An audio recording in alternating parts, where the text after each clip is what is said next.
Because you tried to cheat the viewers there, Connor.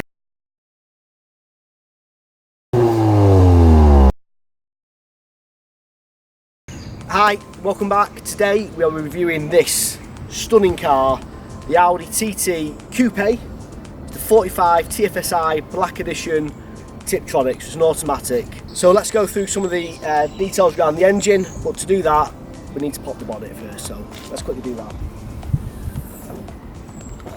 But what's this doing? Okay, so it's got a top speed of 155 miles per hour, 0 to 62 in 5.8 seconds, which doesn't sound the quickest, but bear in mind you're quite low to the ground in this car, so it does feel a little bit quicker than that. The combined MPG, Audi say, is just over 44 miles per gallon. I'm not feeling that at all. So a little bit later on in this video we're going to jump in. This car's done just under 2,000 miles, so we're going to see what the real MPG is on this car. I'm thinking nowhere near that 44 at all. It's also worth pointing out this is the non-quattro version, which I feel is a little bit of a shame. I had a TT myself a little while ago for about 3 months, and that was a quattro. It just stuck to the road like you just wouldn't believe. It's such a nice car to drive, so I'm a little disappointed this isn't the quattro version, but we'll take it out for a drive a little bit later on. We'll see how it performs. At the end of this video we're going to be revealing the on the road price for this vehicle, brand new. So if you want to join in, guess in the comment section below, and I'll be talking through the spec on this car. It's got a couple of cost options on it, only about 2 or 3, so not too difficult. Have a guess as we go through the video in the comment section, and I'll reveal it at the end of this video. Okay, so that's the technical aspect out of the way. This is pretty much as technical as we're going to get in this video.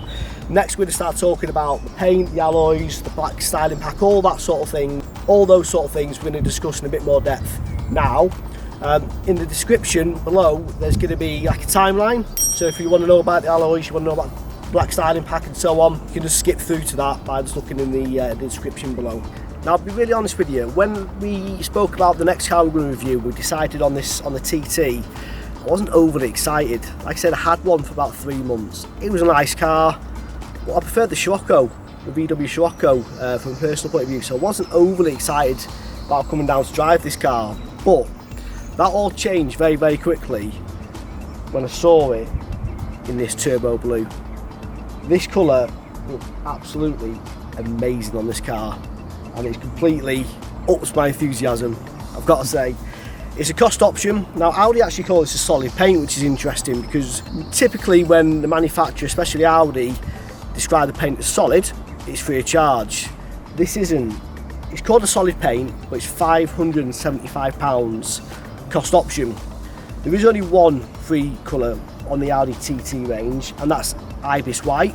There are standard Audi colours, so Daytona Grey and so on. Within the range there's metallic paints, but also Audi have got a couple, well 3 if you include the turbo blue, of really funky colours. So you got this turbo blue, which looks awesome. If you wanted to stand out even more from the crowd than this turbo blue, you could go for the Vegas yellow, which, as it sounds, Vegas and yellow, you kind of get the picture. And the Pulse orange as well. Both those colours to me are a little bit too out there for my personal taste, but hey, you know, you might like that sort of thing. Now one of the most important features on pretty much any car, but especially a car like the TT, is the alloy wheels. Now this being the Black Edition would come with 20-inch wide spoke black alloys as standard. This car doesn't have that, as you can see. This car has been upgraded to the 20-inch 5 V-spoke alloys, which is a £550 cost option. Now it's all down to personal taste to get that. I think these alloys look a whole lot better than the black wheels which come as standard. A lot of people disagree with me. Let us know in the comment section if you do or don't, because the black alloys kind of go with the Black Edition and all the black features which we're going to talk about in just a couple of minutes. I think those wheels look a lot better. I think the black wheels, they're just a bit too much for me. I worry about catching them on curbs, what that's going to do to the black paint. So I'd be tempted to upgrade to the £550 and go for these wheels. So this is the Black Edition in the Audi TT range, which is the top level you can go to. But what do you get on the Black Edition which you don't get on the S line, which is the one just below?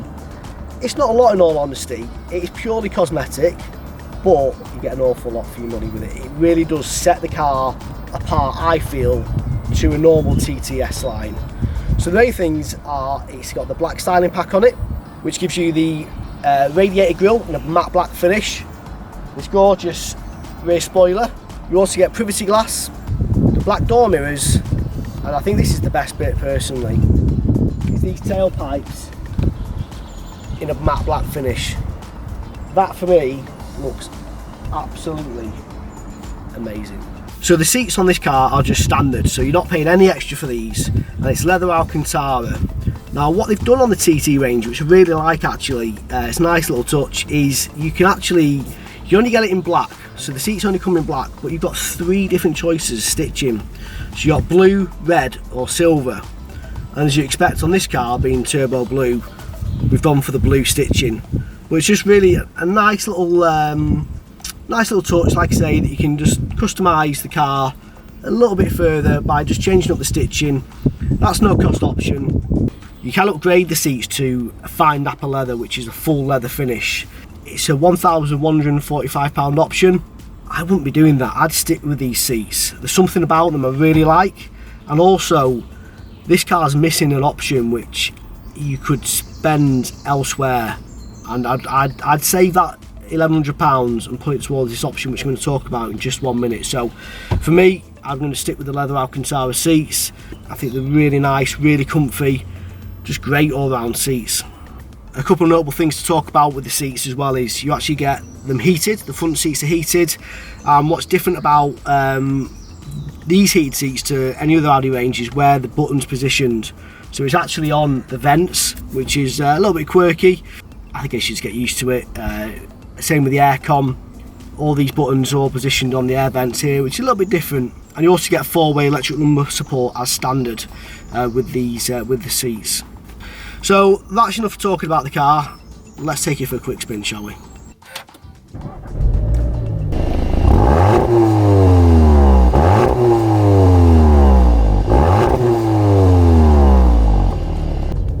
It's a nice sound. So the big reveal on the MPG. Audi claim that this car combined will do just over 44 miles per gallon. It's a 286 PS petrol engine.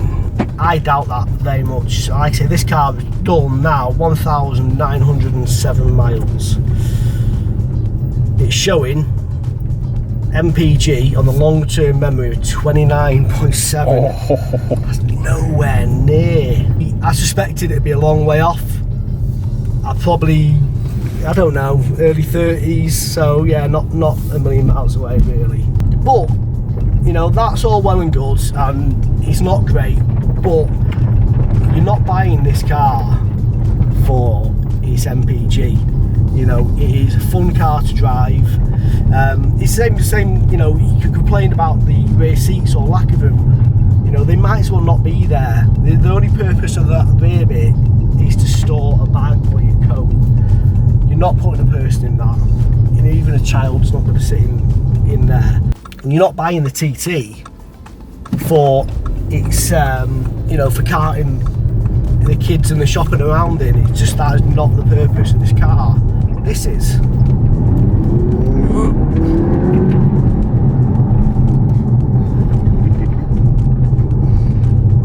That's quite a punch. And like I said earlier in the video, because you're so much closer to the road, it does feel probably an awful lot quicker than it actually is.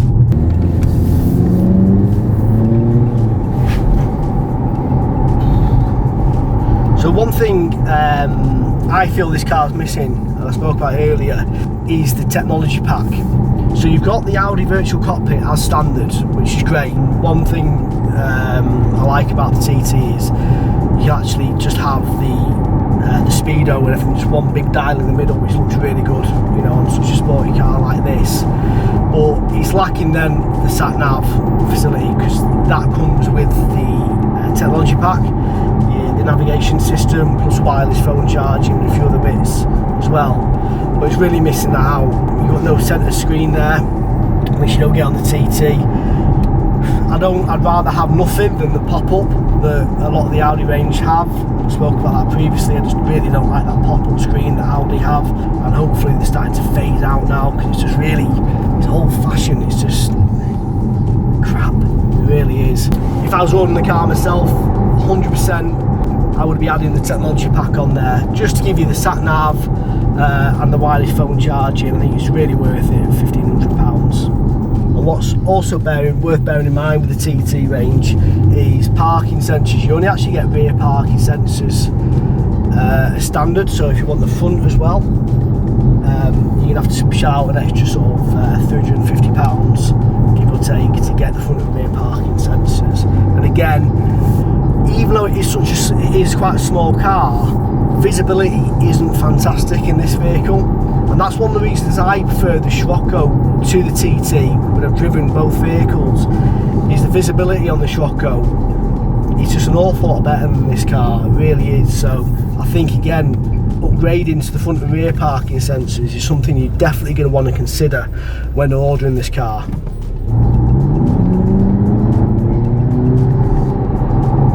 Sorry, just got to keep doing that whenever possible. Just, you don't drive these cars too often, so when you do, you need to make the most of it. And certainly with a fun car like this, it's nice to put your foot down within the legal speed limit, of course. Of course. It goes without saying. So at the start of the video, we asked you to guess the on-the-road price of this vehicle. Now there are only a couple of options on the vehicle, 3 in fact. That's the turbo blue paint, which is £575 cost option. You've got the alloy wheels, we're upgraded to the sport 20-inch alloys. Again, definitely do that if you're thinking about buying this car. And that again, that's £550. And also this car's got front and rear parking sensors added to it, which is around £350. So if you haven't done so, now's the time. Drop a comment, tell us how much this car costs, you think, and see if you're right or not. What do you think, Connor? Come on. What's the actual price now? I'll guess like near it. I've got no idea. I've got no idea. You can't do that. I've got no idea. You need to leave this footage in because you tried to cheat the viewers there, Connor. I'm the editor, Dave, not you. No. I get final say on what goes out. So I want that in because we do not cheat the viewers at Stable Lease on this channel. So come on. I'm going to say 42,000. That's pretty good actually, to be fair. Pretty good. So it's 40,000. Oh! So that's not bad. That's not bad, I'll give you that. But you lose lots of points for trying to lie and cheat to the viewers. Shame on you. I apologise. Shame on you. So if you want to see a full interior and exterior tour of this vehicle, there's going to be a link below and there's going to be a link just up there.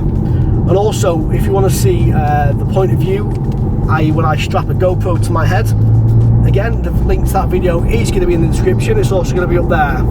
Thanks for watching. If you haven't subscribed, please do that right now.